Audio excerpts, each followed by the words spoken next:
insurance in Ireland is a funny one. There's now over 270 plans available to each and every member of the public. There's 4 providers, and traditionally for 50 years or so there's only been one main provider. In Ireland there's been a huge drop off in the numbers of people who have health insurance. So the one thing I'd say to people is that be aware of how health insurance companies behave. There's a huge number of hidden plans available to each and every one of us. Now, what I mean by that is that the legislation in Ireland allows every single person in the country to join every single plan. There's no plans that are exclusive to one company or to another.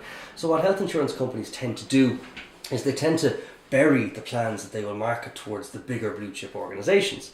If you think about this for a second and you put yourself in the shoes of a health insurance company, would you spend your marketing budget on a plan that you made very little money on, or would you hide the plans that you made very little money on because you got larger numbers from it?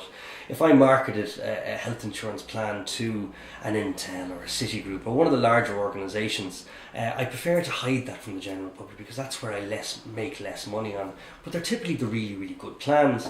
So what I'd suggest to anyone whose renewal has come through the door for their health insurance is to look around, is to get advice, because it's very, very, very difficult to try and to get an understanding of over 270 health insurance plans. There's huge savings to be made, and a little bit of knowledge goes a long way when it comes to looking at your renewal.